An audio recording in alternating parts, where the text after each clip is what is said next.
Welcome back, Rich Minds. It's your boy Reno coming back to you with another video. And today's topic is gonna be they thought you were stupid and attached. Yes, sir.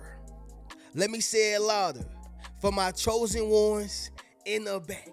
Listen, family, they thought you were stupid and attached. Now, y'all know the famous question, y'all. Why would they think that? Now, although I'm going to give y'all each and every one of these breakdowns, I would like to say this right here, y'all. When you are a good person, people try to make you feel as if you are stupid and attached. When you are the type of individual who's willing to give the shirt off of your back and give it to them, they think that you are stupid and attached. When you are the type of individual who put others, right, quite often more than you will put yourself first, they think that you are stupid and attached. And what this means is for them is that they feel like you don't have any other options. You don't have nowhere else to go. Okay, they feel like you can't find better because you are overly giving to me. And you know, this is the thing with the world, y'all. They make, what is good seem bad and what is bad seem good. For instance, okay, I was on Facebook and I was scrolling and I seen a picture with two guys raising a kid, okay? And matter of fact, it was a young boy as well. Now, you are supposed to raise a child in the way that they should go. This is not no disrespect to the homosexual, group or community. I want to make that clear. And I'm not homophobic. However, y'all, it is an abomination. And I know a lot of people are going to say, well, Reno, there's no sin, that's greater than the other. And listen, you're 100% right. But it don't take away the fact that particular sin is an abomination. They put it in the cartoons, they put it in TV shows, they put it in movies. I mean, you see it freely, all right? Nobody is in the closet no more. Everybody came out the closet and said, hey, look at me. And there's a community who will counsel you if you talk about it. That could not have been any further away from the truth than anything else, y'all, okay? It's 100% wrong. But the reason why I mentioned that as an example is because this is what I'm talking about. The world make the things that are bad seem good and the things that are good seem bad. It is okay to be a good person. But as y'all know, this dating pool is terrible, all right? Even when it comes to, friends, dating friends, right? Let me explain that for those who, are on a bit of the turtle side, all right? What I mean by dating friends is, and I'm joking by the way, y'all. Reno, you said I was slow. I know, y'all. No. But anyway, when you're talking about dating friends, you're trying out different type of friends. You're trying to see what you like, what you dislike, who best fits your lifestyle, right? Some people you have to get to know. So whether you're talking about dating people for relationship purposes or dating people for friendship purposes, either way it go, okay, you're gonna have to date people, all right? And so what I'm saying is, y'all, as you get to know these people, and if you give a little too much, right? Here's the mind game. If you give a little too much, oh, this person need me. This person don't have no other options. They don't got nowhere to go. And that is the case for some people. You don't want to take on burdens, right? But, for some people, they're just literally good people, right? They're genuinely good people. And so I want to speak about why they thought that you were stupid and attached. Now, let me make this clear for those who these, I would say, breakdowns actually apply to. Don't feel bad, okay? It is about acknowledging the situation, okay? And then accepting the situation. And, finally you can resolve the situation. So I want to make sure I make that clear, all right? But y'all already know how we do. No need for a long intro, y'all. Y'all make sure y'all leave a thumbs up on this video as well as subscribe to the channel. Yes, sir. Not only that, y'all be sure to ring my bell so you can be notified after every single video I post. Let's go ahead and get into this, y'all. Number one, the first reason they thought that you were stupid and attached, okay, is because of lack of boundaries, all right? Lack of boundaries. You know, most people who people would deem as confident, strong, not needy, a person who they must respect is a person who have boundaries, all right? People tend to feel as if you don't have nothing else, okay, if you are overly invested into them, okay? And they see you as a dependent, all right? Now, here's the thing. This is your thing right here. I'm about to explain you. You are genuine, you are down to earth, and you are a caring person, okay?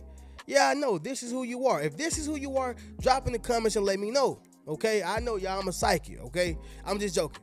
But what I'm saying, y'all, is that when people see that you have, or when they perceive this as lack of boundaries, they're going to automatically say that, I got to run away from this person, you know? So, for instance, let's just say you're dating someone and you tend to be a little bit more open with this person. You tend to share with this person a lot, right? Maybe you do overshare. You tend to allow this person in a lot, right? And when I say allow them to come in, you know, it's like you don't really tell them no like that. You don't really give them any set of regulations that they have to abide by. You just pretty much down to earth, you know, because you feel like you click with them. You feel like they're cool. You feel like, you know, you connect with them, okay? And you just sense it in your spirit that they are the one for you, or they are, you know, good people to be around, right? Maybe this is your situation. Well, the thing is, y'all, they look at this as overly invested mentally, overly invested emotionally, okay, overly invested, you know, physically. Like they like, I don't want that responsibility, you know. But the thing is, y'all, you're not, you know, overly invested, okay? It's just that you have lack of boundaries because you are a caring person. You are a down-to-earth person. You are genuine, you know? When I moved here to Atlanta, y'all, that was pretty much me. I'ma just be honest. Like, I was never the type of person that you can just straight up get over on, okay? I was never like a straight up square, you know? I always had some street game to myself, and I always had book smarts, and I always had just discernment, right? If anything, I think I had more discernment than anything. Then secondly, book smarts, and then third, street smarts, right? Like, I know if he got a gun, you know, be aware of this person. I know if this person over here is stealing, you know, stay away from that person. I know if he's saying, hey, I can give you a whole bunch for a little, don't be around this person. Like, I wasn't lunch out here now. I wasn't no lunch. But what I'm saying, y'all, is that when I first came here, you know, I was that down-to-earth person. And I had to realize that everybody don't deserve that version of you. You know, because everybody is not really your friend. You know, every woman you meet don't have your best interest. Every man you meet, for my ladies, don't have your best interest. And so you have to understand how to separate the two. You got to understand how to be business, you know, with a person, you know, who to be personal with, who to be genuine with. You got to use your discernment. Somebody drop in the comments and say, use your discernment. This is true. All right, because not utilizing your discernment can lead you into a puddle full of blood. All right, a hard bed, jail, death. Okay, or just in a world full of pain. Right, and this is why you have to have those boundaries. Okay, everybody don't deserve this version of you. Make sense of what I'm saying, y'all? Drop in the comments and let me know. Once again, you are genuine, down to earth, and caring. Okay, and they notify that as, oh, this person have a lack of boundaries. Okay, that's number one, y'all, lack of boundaries. Number two, fear of abandonment. All right, they feel like you fear, you know, abandonment. And this is why I always preach loneliness or being alone is not equivalent to loneliness. Let me say this once again, y'all. Being alone is not equivalent to loneliness, right? See, the person who says, I'm okay with being alone, they have a different perspective of being by themselves. And then the person who says, being alone is lonely. No, family, it's not lonely, all right? And this, protects you and guards you from people thinking that you have abandonment issues, all right? Let me just speak on abandonment issues for a minute, y'all. That comes from a childhood trauma. Maybe your dad never came back, maybe your mom left, right? This can be the death of a loved one too, because that's a form of abandonment. It was forced abandonment, right? But that's still a form of abandonment. Like, wow, my dad would never come back. Wow, my mom would never come back. My auntie, whoever it was that you was close to, right? It can be even a sibling. And so some people do have a fear of abandonment. But you know what gives this, issue off, or gives this vibe off, is care and attentiveness, right? Care and attentiveness. So a person will take it as, oh, they need me. And that's the worst position you can be in, allowing a person to feel like you need them, right? I'm going to sound real bad when I say this, but I'm going to say it anyway. Somebody drop in the comments and say, I don't need nobody but God. Yes, sir. Let me say it louder for my chosen ones in the back. Listen, family, drop this right here down below in the comments. I don't need nobody but God, okay? And the reason why I say that, y'all, is because anything you cannot leave in 3 seconds, it is a detriment and a liability to you. You got to be willing to leave a hometown. You got to be willing to leave certain foods. You got to be willing to leave a person. You got to be willing to leave certain habits. You got to be willing to leave certain things that you used to do in your past, right?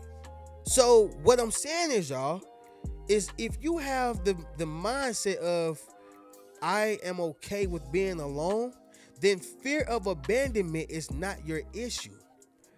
The problem is you're being attentive and caring for the wrong person and for the wrong people. And like I said, y'all, the dating pool is 100% terrible, okay? I know y'all got y'all Tinder apps, your Match, I think POS or POF. Y'all can tell I don't be on this stuff. But what I'm saying is, y'all, in this dating pool of friends, of relationships, this is what you're going to deal with.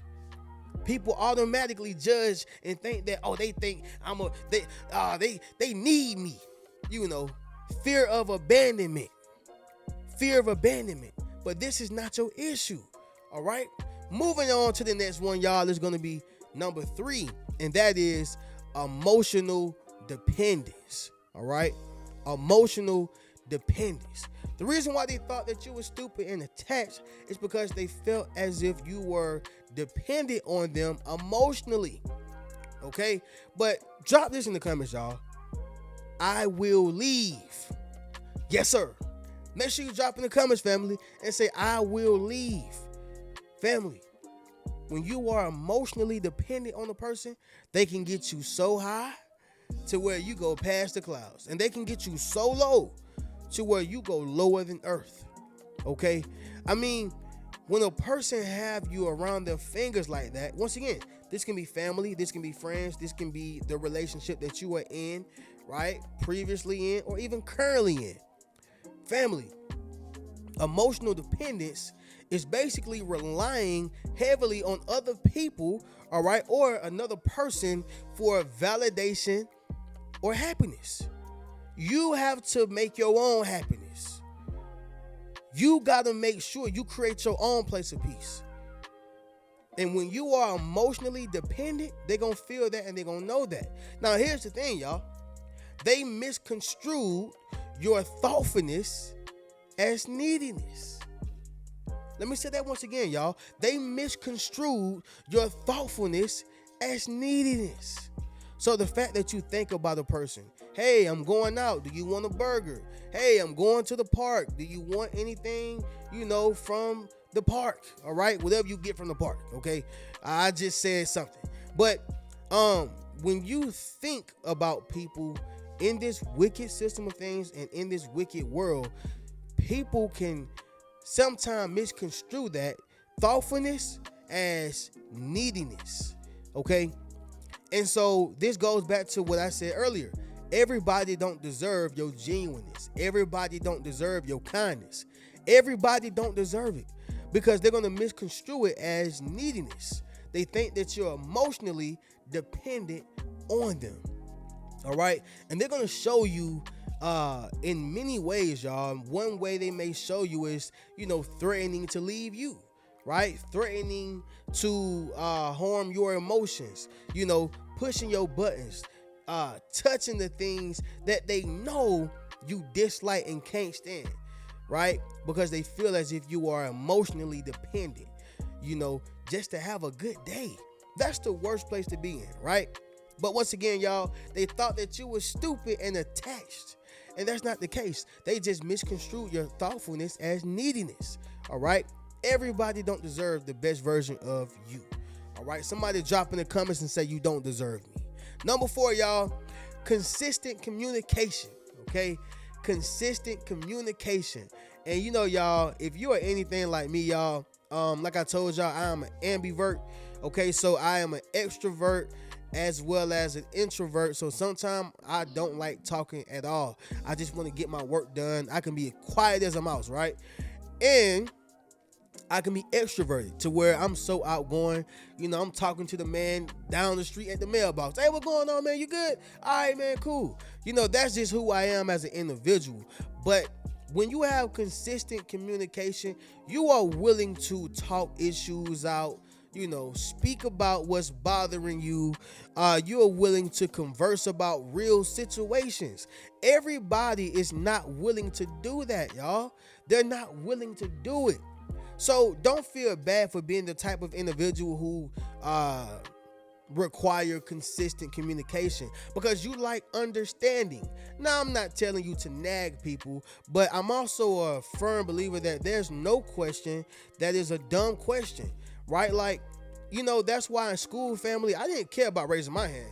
I ain't care about the person saying, oh, Reno, you dumb. You stupid. Okay, whatever. You can call me what you want, but ain't no question a dumb question. That's why it's called a question, right? So the thing is, y'all, when you are willing to consistently communicate, family, you're just willing to get understanding. And that's what it's all about. Let's get that understanding. Let's do away with that confusion. Y'all follow what I'm saying? Okay, moving on to the next one, family, is going to be number 5. And I'm going to say this too, y'all. When you are when you are the type of person who like to communicate, okay, I got to throw this in here, y'all. When you are the type of person who love to communicate, a person who is on BS, a person who is playing games, they don't want you to ask no questions. They don't want you to get understanding. They want you to be in the blind. They want you to shut up. Okay, so that's another thing too, y'all, about consistent communication. They don't want you to know anything, right? Just shut up. Just do what you're supposed to do and move on, okay? I'm doing you a favor, right? No, you're not doing me no favor. We're supposed to have consistent communication so we can keep everything in the clear. That's what it is about. All right, communication. Okay. Anyway, y'all, I had to throw that in there. Number 5, the distance test. Okay, the distance test. See, family, when a person, threaten to get distant, right, or they threaten to, start working more hours, they threaten to, revoke the time that they used to spend with you. Whatever the case is, they thought that you were going to react negatively or panic or cry, right? Or just be sad and not yourself, okay? But when you didn't give them that reaction, that's when they knew, right? And see, I need you to realize something, y'all. A lot can happen within distance, right? You know, I think that distance shows who a person really is. It shows their true intentions. I think that distance, help out or either hurt. Either way, it is for the betterment of both parties. Okay, once again, I think that distance either help or hurt, but either way it goes, it's for the betterment for both parties and both individuals. All right, that's just my thought on that. Because if you can't be who you are to me when you're not around me, then that leads me to think that you are being something that you're not when you're not around me. See, I need you to do the same thing behind my back, in front of my face, right? This is not about, I'm this person when you're watching me, and then, when you're not, I'm over here talking to Roger and Charles, and I'm over here calling Miss Cheryl house, right? Miss Suzanne house. Come on, huh? So the distance test, they felt as if you were stupid and attached, right? By showing concern. But they realized shortly that it's okay, right? We can do the distance. It does not matter. I'm willing to go the full mile, okay? And so that's just what it is, y'all. People get so full of themselves and they think as if that, I'm going to just remove my time and, I'm going to demote them or whatever the case is. And most time, y'all, it be a mind game, right? The whole time it's a mind game. Yeah, let me just play the busy game. Let me act like I got something going on. And the whole time, y'all, they playing video games or on the phone with their girlfriend, okay? But that's that, y'all. They thought that you were stupid and attached. And, number one, it's because lack of boundaries. Number two, fear of abandonment. Number three, emotional dependence. Number four, consistent communication. And number five, the distance test, okay? Y'all already know how we do. Y'all make sure y'all get any one of those Yes Sir t-shirts, book a one-on-one session with me, enroll into my social influence course, or purchase any one of my books, okay? Hit that link in my description. But I'm going to catch y'all in the next video. Y'all keep a rich mentality. Peace.